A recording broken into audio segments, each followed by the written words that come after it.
Innovations are investable at the moment where you see that there's a real-life application to it. We know that the first utility-scale quantum computers are expected by 2030, which is not too far out. So my name is Beau-Anne, but feel free to call me Beau, everybody does. And I'm currently a partner at ForwardONE. We're early-stage investors in Deeptech and industrial tech companies.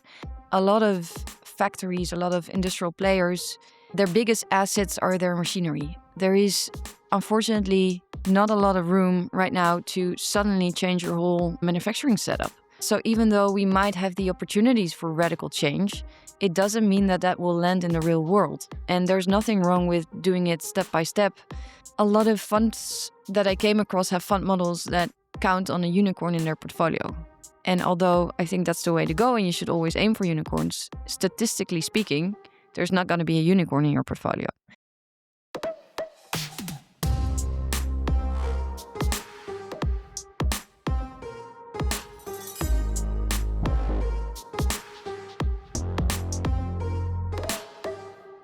This podcast series at the Hack Summit is sponsored by 8, a design agency run by Gabri Grassi, helping impact-driven tech companies reach more people, attract investment, and scale further. Get your free, ready-to-scale brand checklist at the link in the description, together with a playlist of all other Hack Summit resources. If you want to elevate your brand, reach out to Gabri Grassi at the link in the description.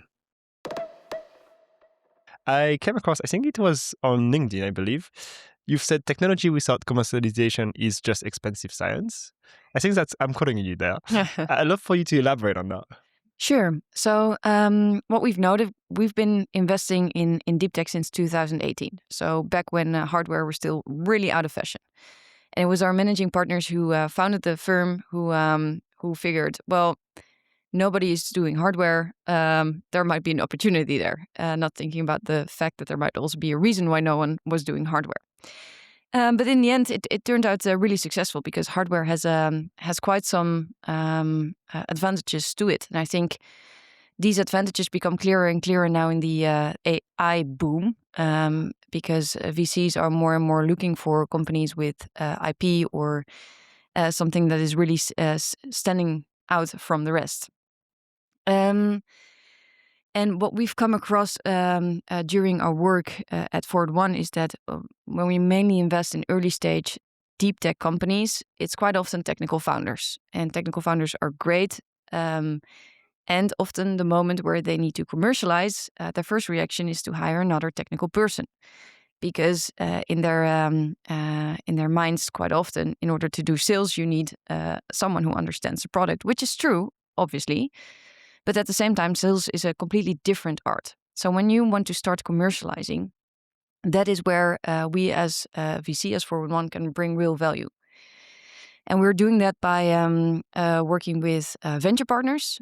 So we have a whole pool of real experienced salespersons who then help our portfolio companies, not only us in the DD phase, but also thereafter by, for example, how do you set up your sales strategy? How do you hire your first commercial person? How do you design your HubSpot? All sorts of really practical things. And we've noticed that is, that is how we can the most easily help our portfolio companies. Is HubSpot really the best CRM? I'm not sure. It's just an example. No, I'm kidding. We often say in startup that we want to have founders that are able to sell. You're saying that what you often see with hard tech or hardware is that they want to hire someone to do it for them. What's your perspective on that? Because as an investor myself, I kind of always want to have them be able to sell because that's their product. At the beginning, at least, they need to be able to do it. So curious to hear your perspective. Yeah, absolutely. And I think I'm completely with you. So what we typically see is that the first sales in deep tech, it's quite often a pilot or, a beta version. That should be founder-led sales because founders should be able to understand what their customer is looking for. But then as they scale, obviously the CEO cannot quite often not continue doing sales all by him or herself. So that's the moment where you need to hire your first salesperson. And especially technical founders who, for example, come from a PhD or a technical university, sometimes have never worked in a company before. So these things are all very new. And I think that's where we as a VC can bring value in helping our founders go through that process. How do you differentiate between what should stay in science and what should become a company? Because I think that it's a very important part of what VCs are supposed to do in that industry, which is to say, okay, well, this is a really great science project. It's going to stay science. It's not commercially viable versus, okay, there's commercial potential there.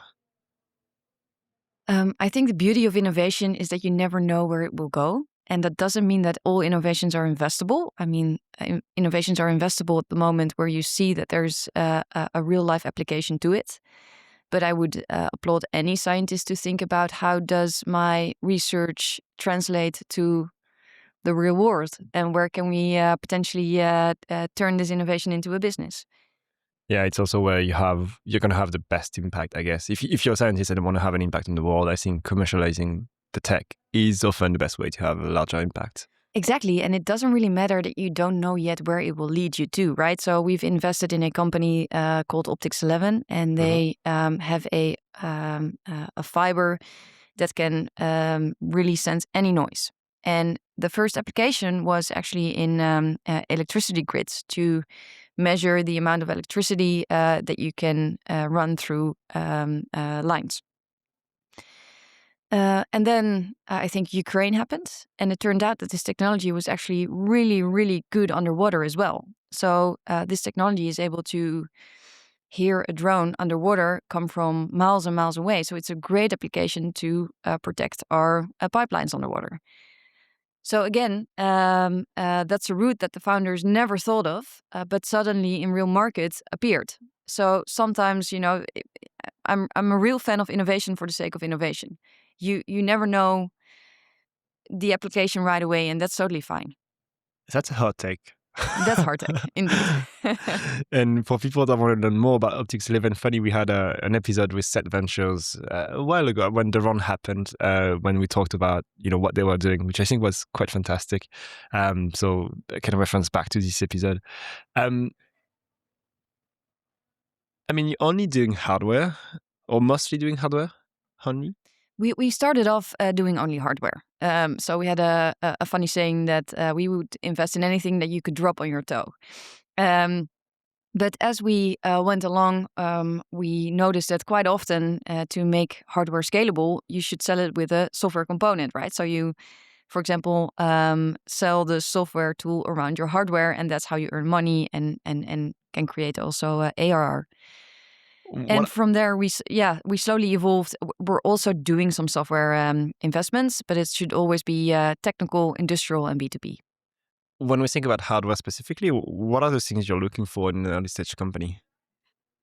I think as ForwardONE, we're very okay with engineering risk, but not so much with fundamental tech risk. So as long as we know that fundamentally the tech works, but we still have to engineer it into a product, that is where we feel comfortable with, because we have seen that a lot of times and we have experienced with that ourselves. So part of our partner group also are entrepreneurs in the hardware space. So I think that's the moment where it gets interesting for us. Yeah.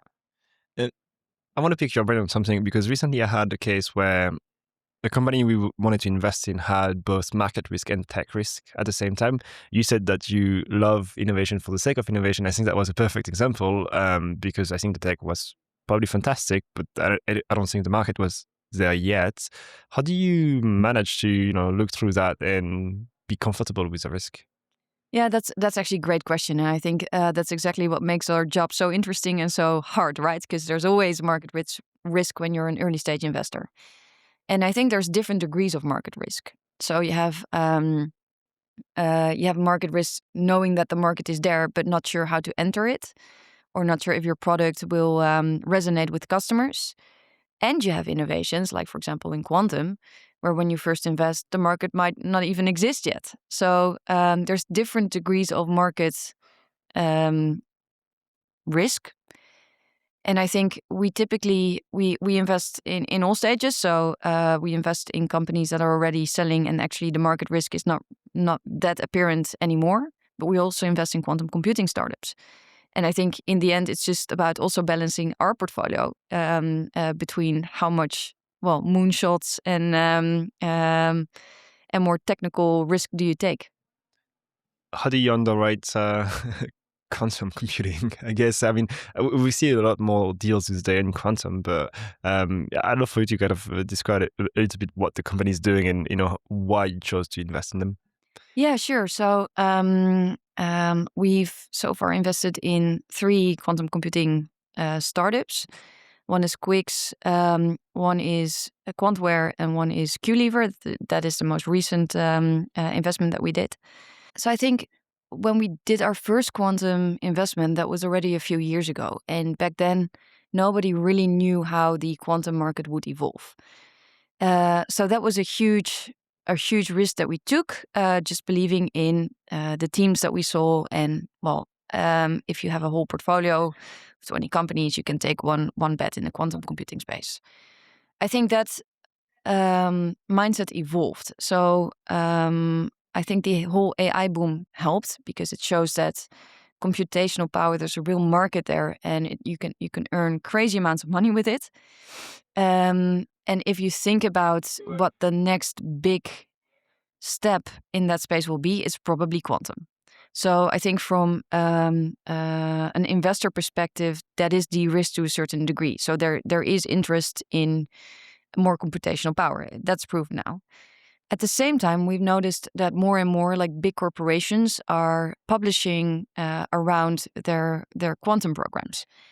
And so we have proof that the Googles, the IBMs of this world are actually working on quantum, and that means that there's a market. Governments are very interested, so there's large amounts of subsidies going on. So, and I think if you then compare it to kind of the scientific research, we know that the first utility scale quantum computers are expected by 2030, which is not too far out. And it might take longer, but then again, it's overseeable. Interesting. I mean, that's probably not the topic for this podcast, but I still wanted to get your take on quantum because I think it's an interesting space. Look, on this podcast, we often talk about climate. I think from what I can see on what you've done so far, you probably have the belief that technological innovation is the best way to solve for climate change, or at least to solve for some of those problems.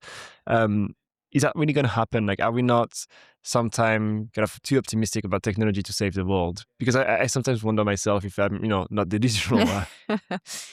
I get that feeling, but I think it doesn't only take technological advancement, but it's the low-hanging fruit. So I used to be in impact investing for nearly 6 years before joining Forward, and what I noticed back then is that we need to fight climate change from all angles, right? So it's a behavior question, it's a technological question, it's a government question, regulation question. But I noticed that the startups that I saw that could potentially be the biggest steps towards fighting climate change often had the hardest time fundraising. And that's mainly because they're perceived as capital intensive, R&D intensive.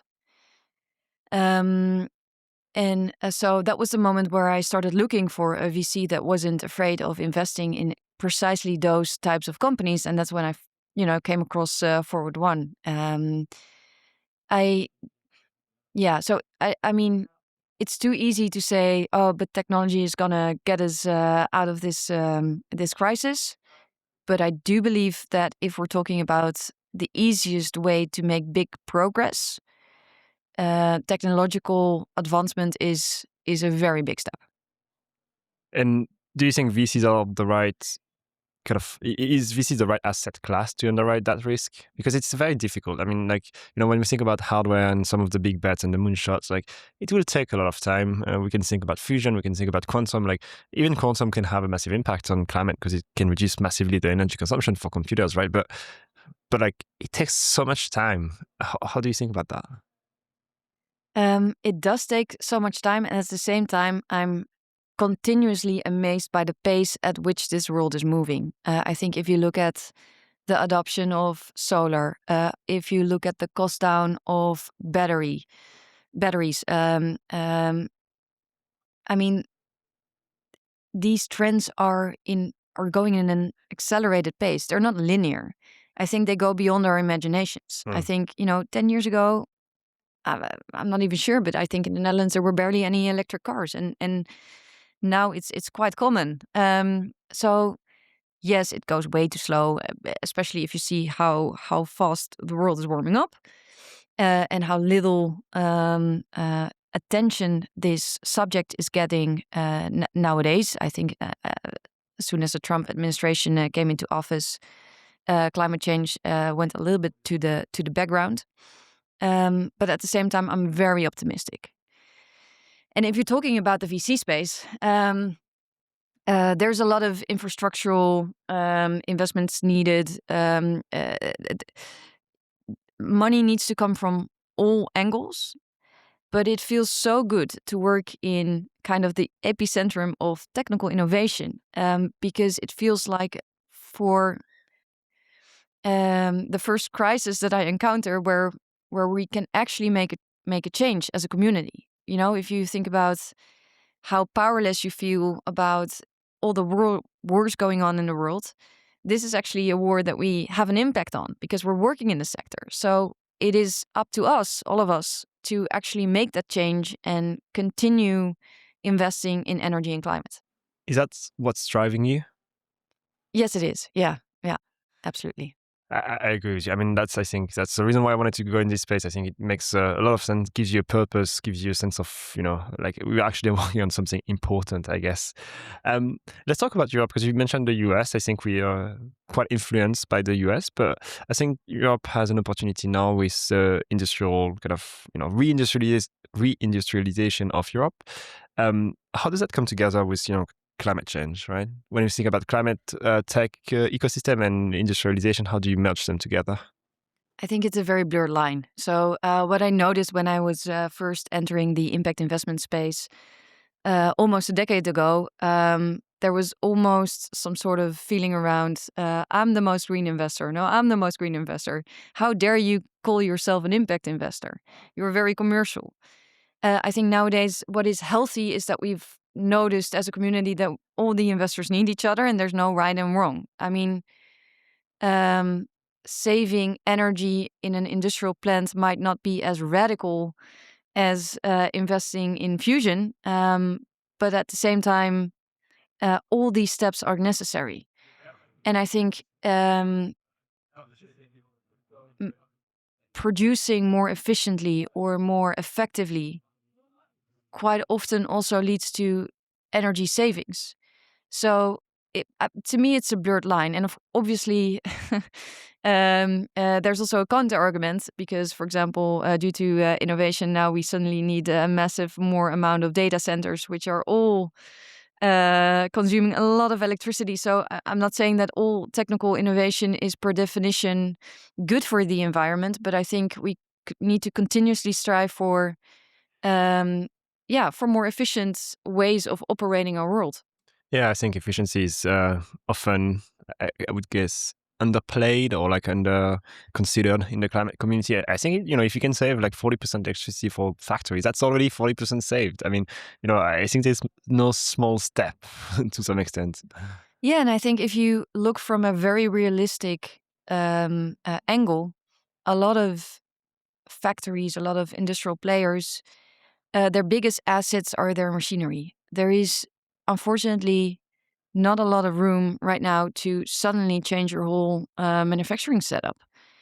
So even though we might have the opportunities for radical change, it doesn't mean that will land in the real world. And there's nothing wrong with doing it step by step, with the money available from those customers. Yeah, although the counter argument could be we don't have time to wait.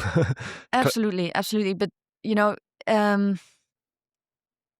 I totally agree with you. We don't have the time to wait. We should all do what we can, but sometimes what we can do is not as big as a step as we would have loved to. And obviously, there's also a very big influence from the government. Like if they regulate and they give the right incentives, it becomes easier to take that big step into a more sustainable future.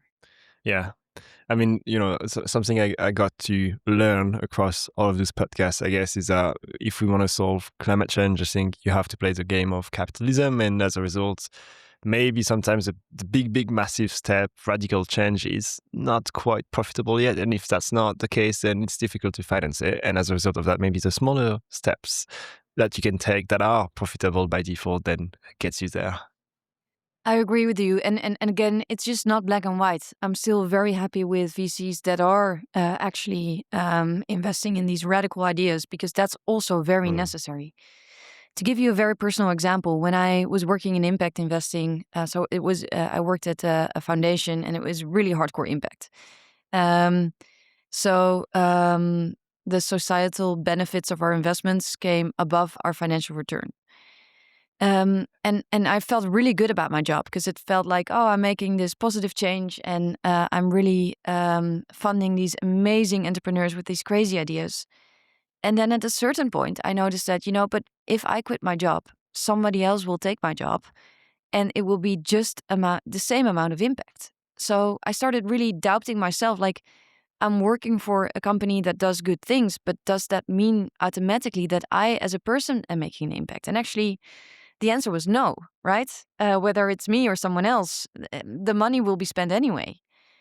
And so that was also the moment where I started thinking, how can then me as a person actually make an impact? And that's, I believe, by getting commercial money that is not intended for climate change towards energy and climate. And that's when, when I'm at ForwardONE, and I figured, well, if this is a hardware investor, and I can move a little bit more of our fund towards energy, which I believe is a very growing and important sector, then at a personal level, I'm making a bigger impact, even though the companies that we might fund are less radical. Yeah, I always love when we see generalist VCs going a little bit more towards climate, or when you see them on cap tables, and I'm like, okay, this is great. Like, these people, although they don't care about climate, at least they're financing these innovations. That's perfect. I love it. Absolutely. And I don't want to say that Forward doesn't care about climate. We absolutely do. But I get your point. And I think this the other trend that is also happening is sorry, I'm distracted for a moment. Hi there. What we also see is that a lot of real impact and climate investors are moving more and more towards deep tech, because they recognize that actual hardware and technical innovation is a great way of getting the energy transition going. We cannot save our Earth by only investing in software. I think that's a reality that we now see in a broader VC community. That's something I want to talk about as well today on the hardware versus software component. I mean, in the world of AI, where software is a commodity, you can basically produce any software very easily with Cloud Code. Like, I feel like everybody is going to want to do the hardware now, because that's the only thing that remains defensible. I mean, that and being better at executing on your strategy on software, but the line on like software IP, so to say, has gone down. Like, basically anyone can produce anything almost. Yeah, isn't that, so interesting? We live in such an interesting time. Like, things are moving so fast and shifting so fast. And I recognize what you say. So due to AI, software is easier to copy. I still think that software has a big role to play in this world, and there's a lot of money to be made. As a startup, the real distinguishing factor you can have is real industry knowledge around the software that you're building. Mm-hmm. So I think the team with the most data experience is able to win in that space. But hardware is getting more and more attractive, because indeed there's real patents, IP knowledge that is harder to copy. What's your advice for people that are moving towards investing in hardware? Because I think I kind of sometimes think about the climate tourists that came into climate when it was sexy and then left. And I probably think that they haven't made much money from that. If everybody is going to do hardware now, what's the advice you would give to these people? I love the term climate tourists. Still, I'm happy that they were there. At least they were deploying money. Right, fair enough. So my advice would be, I think, two things. So the first one is even though you might not be the expert on a certain subject, try to really understand what you're investing in. Try to understand the market, the space, the competitive landscape. So we do that by, I think half of our team has a financial background, half of it has an engineering background. I think that really helps. Secondly, it's a whole different way of funding. So I think at a certain point we understood the value path of software VC, right? There's certain metrics, there's certain ARR. For your seed, you should be on these metrics. For your Series A, you should be on these metrics. It was a very plain vanilla way of doing things. And hardware is completely different. Although that has changed, I believe, with AI, but we can come back to that in a minute. True, absolutely true. Yeah. In hardware, I think quite often, even in a Series A, you might be still pre-revenue. So the inflection points on which you can evaluate your company are completely different. And so you need to understand the technology to a certain level to be able to assess the milestones and the valuations that come with certain technical advancements within your product. If we were to kind of draw a bit of a story of the playbook, the SaaS playbook that applies to hardware, I guess we can talk about TRL levels at different stages, maybe when they get revenue. Can we try and do something like that where we do pre-seed, seed, and Series A, and what are some of the milestones you're looking for as an investor? Sure. Easy. Easy. No, I think typically in the pre-seed stage, we see companies that have a great technology and a product market idea. And there is still some engineering risk, but the product is being developed. And I think the first customer talks have been going on. I think typically at the seed stage, we would expect a pilot. So at least some pilot revenues, even though it might not be commercial revenues, but you need to show that there's a customer willing to pay for your product. Is a free pilot not important? Like, does it matter to have a free pilot? A free pilot is also important, but I think as a team, you should always try to get at least some revenues from your customer for it, even though it might not, it's totally fine that you lose money on your pilot, but it is important also for yourself and for the importance of the pilot that your customer is also willing to chip something in. Yeah. And that could either be a lot of time or co-development, or it could be revenues. Yeah. And then moving forward to Series A?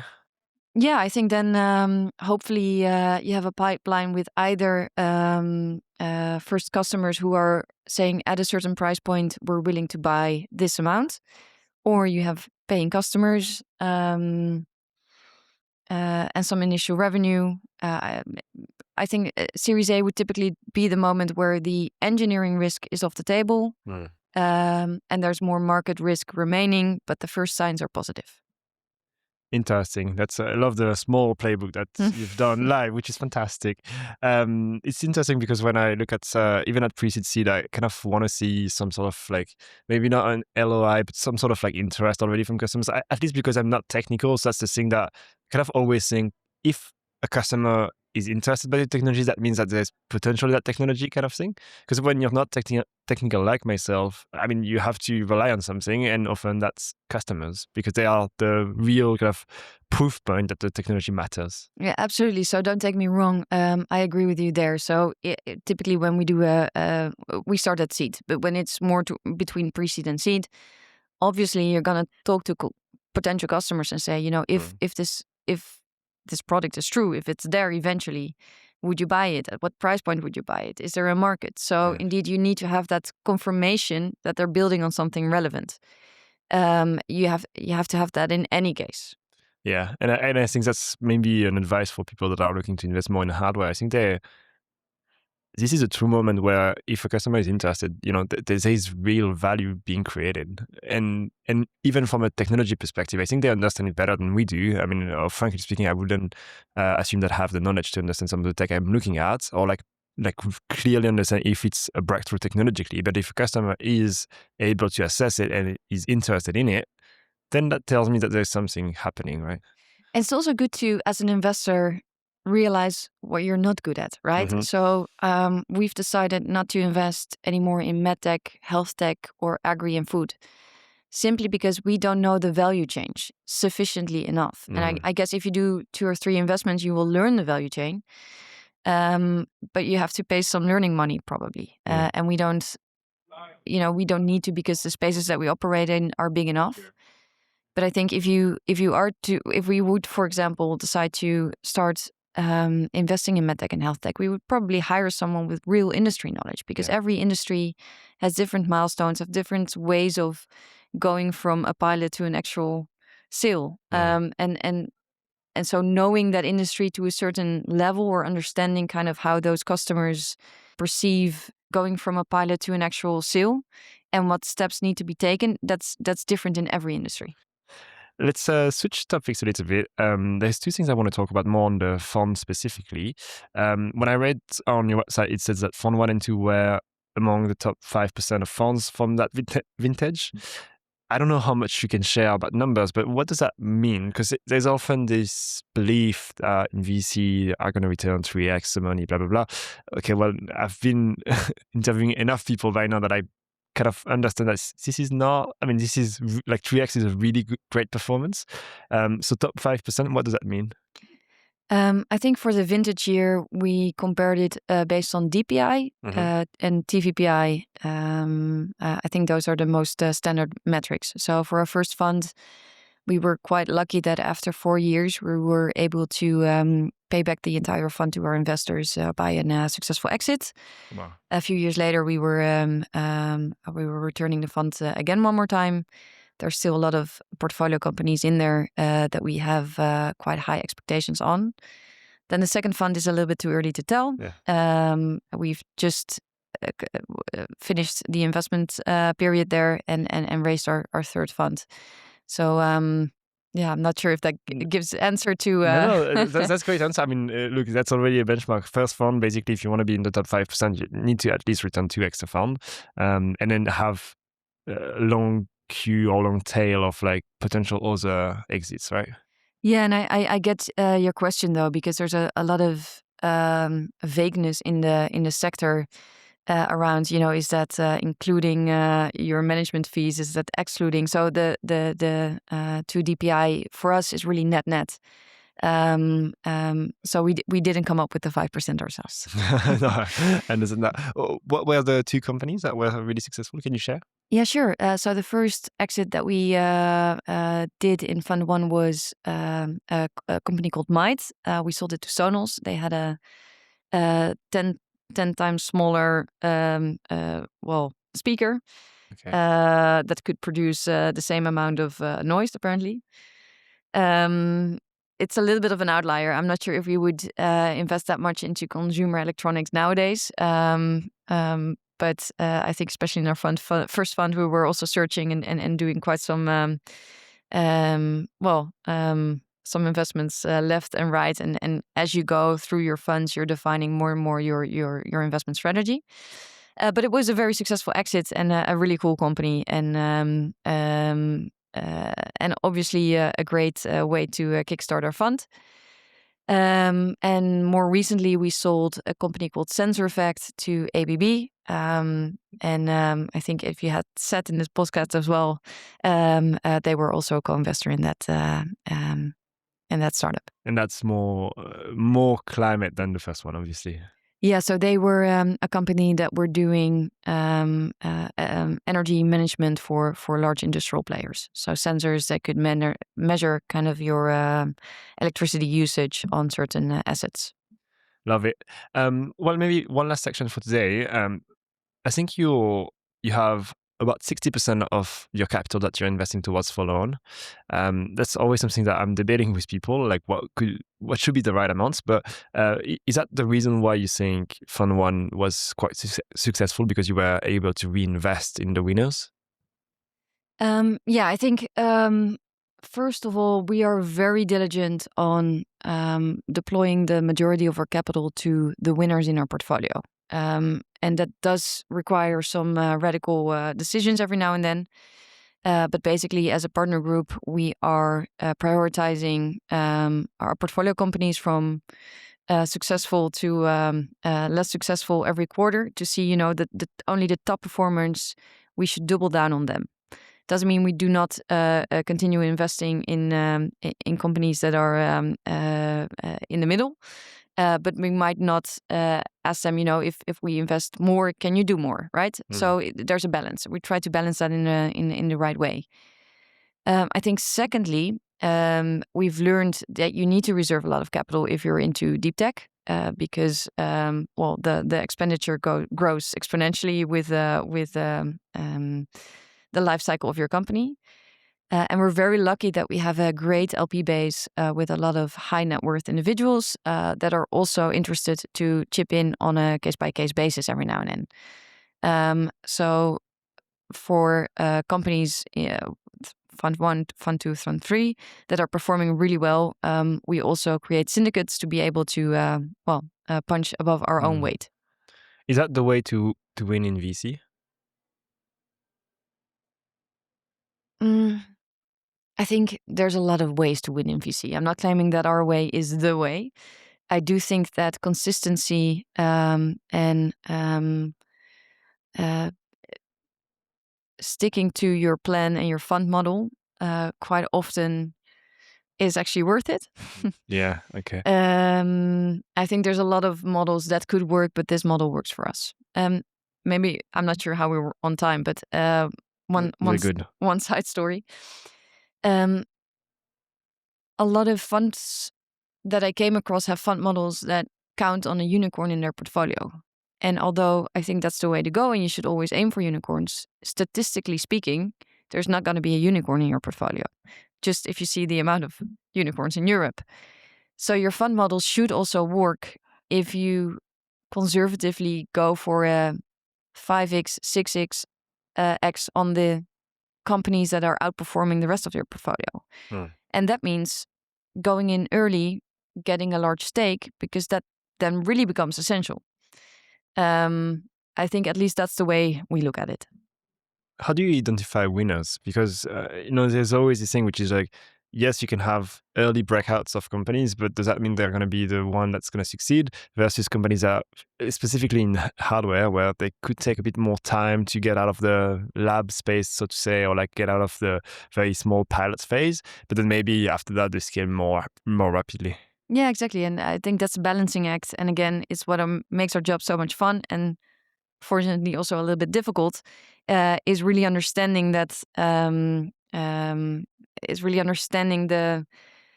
the chances of all those great technical innovations. And for hardware, it might take longer before you actually get revenue, but it doesn't mean that the revenue potential isn't way bigger the moment that your product is ready.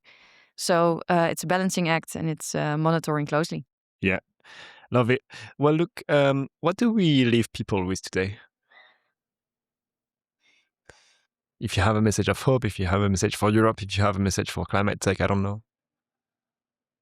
Well, yesterday I was in a panel on stage here with David from ForwardONE, which is one of our portfolio companies. They're doing battery storage. And we basically came to the conclusion that, it's the moment is really now. I think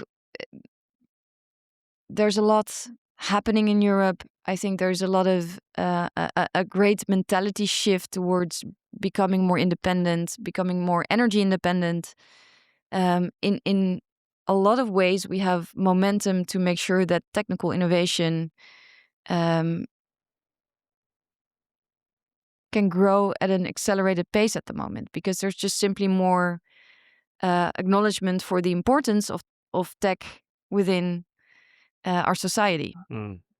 So what I would love to leave this podcast with is that everybody who's in the space, who's AVC, a startup, working for government on innovation, recognizes that this is the moment to act. We have momentum, and if we do it together, we're able to really change the future of our continent.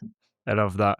Yeah, I mean, it's I had a discussion recently with someone from Kala Group. They're doing kind of a macroeconomics analysis, and yes, of course, there are a lot of things happening in the world that forces Europe to kind of innovate and be more independent, at least from an energy perspective.